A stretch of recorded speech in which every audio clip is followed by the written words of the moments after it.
ವಿಧಾನಸಭೆಯ ಕಲಾಪದಲ್ಲಿ ಒಂದು ಸ್ವಾರಸ್ಯಕರವಾಗಿರುವಂತ ಚರ್ಚೆಗಳು ಇವತ್ತಾಯಿತು.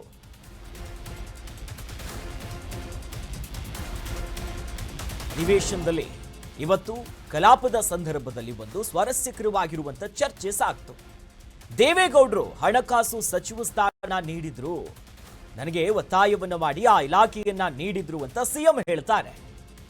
ಈ ವೇಳೆ ಬಜೆಟ್ ಪ್ರತಿಯನ್ನ ವಿಪಕ್ಷ ನಾಯಕ ಆರ್ ಅಶೋಕ್ ತೋರಿಸ್ತಾರೆ. 1995-96 ಬಜೆಟ್ ಪುಸ್ತಕವನ್ನ ಅಶೋಕ್ ಅವರು ಪ್ರಸ್ತುತಪಡಿಸುತ್ತಾರೆ.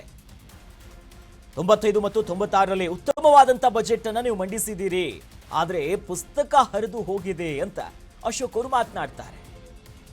ಬಜೆಟ್ ಅಧಿವೇಶನದ ಸಂದರ್ಭದಲ್ಲಿ ಏನು ಅಧಿವೇಶನ ಸಾಗ್ತಿದೆಯಲ್ಲ, ಇವತ್ತು ಮಹತ್ವದ ಒಂದಿಷ್ಟು ಸ್ವಾರಸ್ಯಕರ ಚರ್ಚೆ ಸಾಗುತ್ತೆ.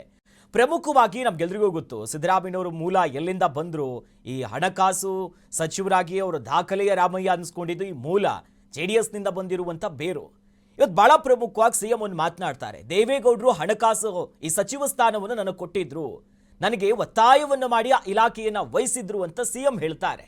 ಸಿಎಂ ಈ ವಿಚಾರವನ್ನ ಪ್ರಸ್ತಾಪ ಮಾಡ್ತಿದ್ದಂತೆ 1995 ಮತ್ತು 96ನೇ ಸಾಲಿನಲ್ಲಿ ಸಿದ್ದರಾಮಯ್ಯನವರೇನು ಬಜೆಟ್ ಅನ್ನ ಮಂಡಿಸಿದ್ರಲ್ಲ, ಆ ಬಜೆಟ್ಟಿನ ಪ್ರತಿಗಳನ್ನ ವಿಪಕ್ಷ ನಾಯಕ ಆರ್ ಅಶೋಕ್ ಅವರು ಮುಂದಿಡ್ತಾರೆ. ಬಟ್ ಆ ಮಾತನಾಡೋ ಸಂದರ್ಭದಲ್ಲೂ ಹೇಳ್ತಾರೆ, ನೋಡಿ ಆಗ ಬಜೆಟ್ ಬಹಳ ಚೆನ್ನಾಗಿತ್ತು, ಆದರೆ ಪುಸ್ತಕ ಹರಿದು ಹೋಗಿದೆ ಅನ್ನೋ ನಿಟ್ಟಿನಲ್ಲಿ ಮಾತನಾಡಿ ಒಂದಿಷ್ಟು ಚರ್ಚೆಗಳು ಕೂಡ ಸಾಕ್ತು.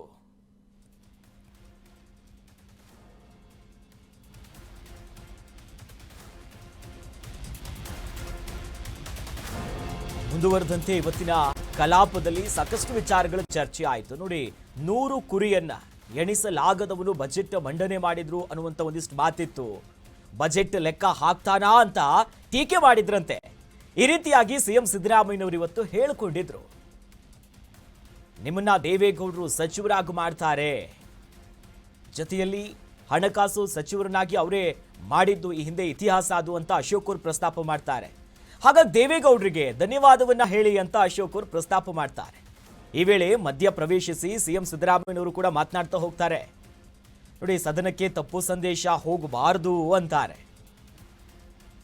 ಅದಕ್ಕೆ ನಾನು ಹೇಳ್ತಾ ಇರುವಂಥದ್ದು, ಈ ನಿಟ್ಟಿನಲ್ಲಿ ಈ ರೀತಿ ಮಾತಾಡಲ್ಲ ಅಂತ ಸಿಎಂ ಹೇಳ್ತಾರೆ. ನೋಡಿ, ಪ್ರಮುಖವಾಗಿ ಮೊದಲಿಗೆ ಸಿಎಂ ಸಿದ್ದರಾಮಯ್ಯನವರು ಎದುರಿಸಿದಂಥ ಟೀಕೆ ಬಗ್ಗೆ ಮಾತನಾಡ್ತಾರೆ. ಅಂದರೆ 100 ಕುರಿಯನ್ನ ಎಣಿಸ್ಲಿಕ್ಕೆ ಆಗದೆ ಇರೋನು ಬಜೆಟ್ ಮಂಡನೆ ಮಾಡ್ತಾರೆ ಅಂತ ಈ ಹಿಂದೆ ಎಲ್ಲ ಟೀಕೆ ಮಾಡಿದ್ರಂತೆ. ಇದು ಸ್ವತಃ ಸಿಎಂ ಸಿದ್ದರಾಮಯ್ಯನವರು ಸದನದಲ್ಲಿ ಆಡಿರುವಂಥ ಮಾತು.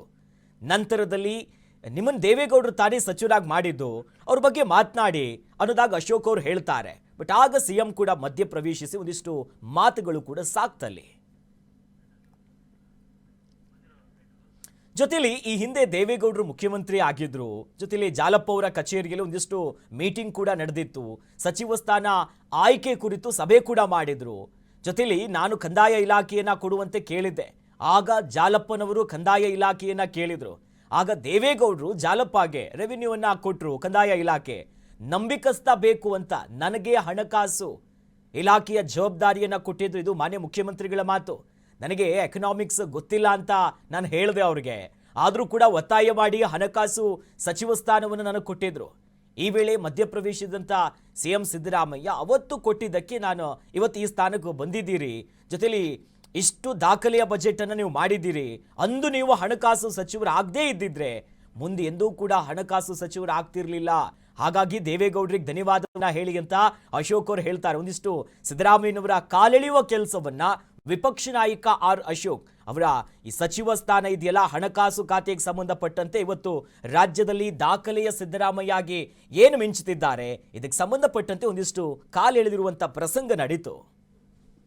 ಅವತ್ತು ದೇವೇಗೌಡರಿಗೆ ಏನಾನ ದೂರದೃಷ್ಟಿ ಇತ್ತನೋ ಗೊತ್ತಿಲ್ಲ. ಅವತ್ತು ನಿಮ್ಮ ಫೈನಾನ್ಸ್ ಮಿನಿಸ್ಟರ್ ಆಗಿದ್ದಕ್ಕೆ ಇವತ್ತು 17 ಆಗಿದ್ದೆ. ಅವತ್ತಾಗಿಲ್ಲ ಅಂದಿದ್ರೆ ಎಷ್ಟಾಗ್ತಾ ಇತ್ತೋ ಗೊತ್ತಿಲ್ಲ. ಆಗ್ತಾನೆ ಇರಲಿಲ್ಲ. ಬಿಟ್ಬಿಡಿ.